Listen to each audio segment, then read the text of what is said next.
इस देश में हिंदू है कहां? या तो ब्राह्मण है, या क्षत्रिय है, या वैश्य है, या गुर्जर है, या जाट है, या बर्मा है, या शर्मा है। अगर हिंदू होता तो भारत हिंदू राष्ट्र नहीं होता। अगर हिंदू होता तो भारत में हिंदुओं पर कोई उंगली उठाता। अगर हिंदू होता तो क्या श्रद्धा के 35 टुकड़े होते? हिंदू होता तो क्या कन्हैया लाल दर्जी का मर्डर राजस्थान में होता? हिंदू होता तो क्या पाल घर में संत मारे जाते? हिंदू होता तो हिंदुओं की आस्था का प्रतीक रामायण को जलाया जाता। अगर हिंदू होता तो हिंदुओं के रहते हिंदुओं की पार्टियां हैं इस देश में गाय माता काटी जाती, बूचड़ खाने जलते। हिंदू होता तो क्या बांग्लादेशी हिंदुओं का दर्द नहीं दिखाई देता? क्या उन्हें वापस नहीं बुला लेता? आज इजराइल क्यों लड़ रहा है? क्योंकि वो अपनी कम्युनिटी को बचाना चाहता है, क्योंकि वो यहूदियों को बचाना चाहता है। और वो 8-8 लाख यहूदियों को एरोप्लेन से ला करके अपने देश में सुरक्षित रखता है। क्या इस देश में रहने वाली हिंदू बांग्लादेशी हिंदुओं को नहीं स्वीकार कर सकता? हिंदू है कहां? हमें तो आप पर भी आता है तरस के आप हो भी कि नहीं। खुद पर तरस आता है कि हम हिंदू हैं कि नहीं। ये दर्द है हमारा। हम 150 करोड़ हिंदुओं की लड़ाई लड़ रहे हैं, अपनी लड़ाई नहीं है। हमें मिलता क्या है? हम कथा करें बहुत अच्छा है, विवादों से मिलेगा क्या? 10 लोग गालियां देते, 20 लोग उल्टा सीधा बोलते, रोज हमारे नाम से 20 वीडियो डाले जाते, हमारे नाम से रोज मुहिम चलाई जाती, मारने की धमकियां दी जाती, हमारे परिवार का निकलना मुश्किल है, माता बाहर नहीं निकल सकती, तरह तरह के पत्थर फेंकते हैं लोग। हमने बिगाड़ा क्या है? ये यहां कोई चुनाव है या बीजेपी यहां खड़ी होने वाली? अभी तो नहीं है यूपी में चुनाव, पर हम यात्रा कर रहे हैं, इस साल कर रहे हैं। किसके लिए कर रहे हैं? हम आंदोलन नहीं, आंदोलित करना चाहते हैं देश को। आज नहीं कल पछताओगे। अगर आज नहीं तुम समझे तो कल पछताओगे। बांग्लादेश में भी हिंदू समृद्ध था, वहां भी पत्रकार थे, वहां भी पुलिस थे, वहां भी आईटी सेल के लोग थे, पर एक एक करके बेटियों को रस्सियों में जकड़कर सड़कों पर लाया गया और नग्न किया गया, मकान चलाए गए, पत्रकारिता धरी रह गई, पुलिसवादी धरी रह गई, धन धरा रह गया, कोई नहीं बचा पाया। कल के दिन तुम भी यहां पछताओगे अगर जागोगे नहीं। बस हमारी ये लड़ाई है। हम राहुल गांधी को भी मानते, हम लालू को भी मानते, हम अखिलेश यादव को भी मानते, हम मायावती को भी मानते, हम ममता को भी मानते। इस देश की जितनी पार्टियां हैं वो हमारी हैं, क्योंकि हम इस देश के निवासी, हम इस देश में रहने वाले। हमें क्या लेना देना कौन आए कौन जाए? हमें लेना देना है इन बच्चियों के ऊपर कोई उंगली ना उठाए। बाकी निजी ठीक है, उनका कहना है। जो पंडित आपने बताए कि कोई पंडित है, उनको एक बार हमें मिलवाइए, हम छीलेंगे तरीके से।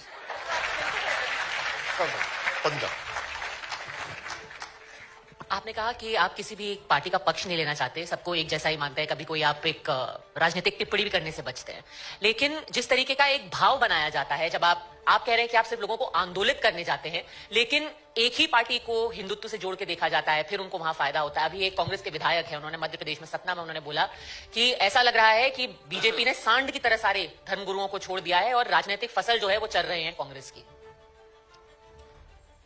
अब उनकी बुद्धि का क्या कहा जाए। राजनेताओं पे हम बयान तो नहीं देते हैं, पर एक शब्द कह के हम फिर से, तुम अपने साड़ छोड़ दो।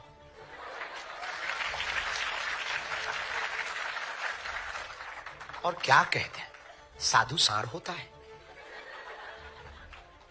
क्या गजब की उनकी प्रज्ञा है। लगता है स्कूल के पीछे पढ़ते रहे महाराज। पंडित जी, जब आप ये कहते हैं कि ये जातियों का गुमान खत्म हो जाना चाहिए, आप उसके खिलाफ हैं, आप जातियों का गुमान ना करें, जाति व्यवस्था को मिटाने की बात इस वजह से आप करते हैं। लेकिन फिर कुछ लोग ये कहते हैं कि दरअसल जाति व्यवस्था मिटाने की बात इसलिए की जा रही है कि आरक्षण खत्म किया जाए। तो आरक्षण का क्या होगा फिर अगर जाति व्यवस्था खत्म? जब हम जातिवाद ही खत्म नहीं करना चाहते तो आरक्षण की बात ही नहीं उठती। हम जातियों में भरे हुए जातिवाद के जहर को खत्म करना चाहे। शंकराचार्य अभिमुक्तेश्वरानंद को आपसे इतना प्रेम क्यों है? हमसे बहुत लोगों को प्रेम है। एक हम ही हैं, वो हमारे शंकराचार्य। उनकी तो गालियां भी हमारे लिए आशीर्वाद है। निधि पे पाऊंगा। निधि आचार्य जी, आपका एक बयान रहा जो काफी फेमस रहा, सुर्खियों में रहा, जब आपने बालासोर रेल हादसा हुआ था, 300 लोग उसमें मर गए थे।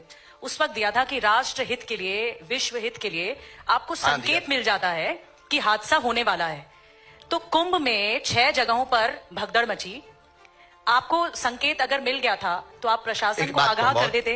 अभी म्यांमार और थाईलैंड में भूकंप आया। जी जी, तो अगर आपको संकेत था तो आगाह किया जा सकता था। हमने उस बयान को, ठीक है, लोगों ने इस प्रकार से भी देखा। हम आपको पहली बात ये बता दें, हम भगवान नहीं है। हम एक साधारण सनातन सिपाही, प्रारंभ में ही हमने आपको जवाब दिया। दूसरी बात, अपनी उस बात पर ही हम आपको एक बात जोड़ी जानी चाहिए, जो पूरी बात लोगों तक नहीं पहुंची उतनी ही केवल पहुंची। जानना एक अलग विषय है, पलटना एक अलग विषय है। और कहीं पर भी देश में कहीं विश्व में कुछ ना कुछ तो चल रहा है, ये तो तय है। हमारे पास ऐसी कोई शक्ति नहीं है कि वो हमें कान में बताती हो या सामने खड़े होकर। हमें तो इंट्यूशन मिलते हैं, अनुभव होते हैं, सांकेतिक अनुभव होते हैं। उन अनुभवों के आधार पर कोई जिज्ञासा रखता है, उनके उत्तर, जो गद्दी की हमारी परंपरा है दादा गुरुजी के समय की, हम उनको उत्तर दे देते हैं। तीसरी बात, ये जो घटनाएं हो रही, हम भविष्य नहीं बताते, ना हमने ये कभी घोषणा की। हम भविष्य बताते ही नहीं, इसलिए नहीं बताते कि भविष्य सिर्फ भगवान के हाथ में, ईश्वर के अलावा किसी के हाथ में नहीं। फिर आपने एक बात बोली कि ये देश में जो चल रहा है देश हित के लिए, कोई अगर प्रार्थना करे तो हम भी प्रार्थना कर सकते हैं। कोई हमारे पास आए तो हम भी, देश हमारी भी जिम्मेवारी, हम भी प्रार्थना करते हैं, सुखी रहे संसार, दुखिया रहे ना कोई। पर जो उसे करना है वो रोक कौन सकता है, उसे टाल कौन सकता है? और इतना ही सस्ता टालना होता या रोकना होता तो फिर पूरी दुनिया में इस प्रकार के उपद्रव ही ना होते। फिर तो सत्य ही सत्य चलेगा, वन साइडेड गेम चलेगा, दूसरी साइड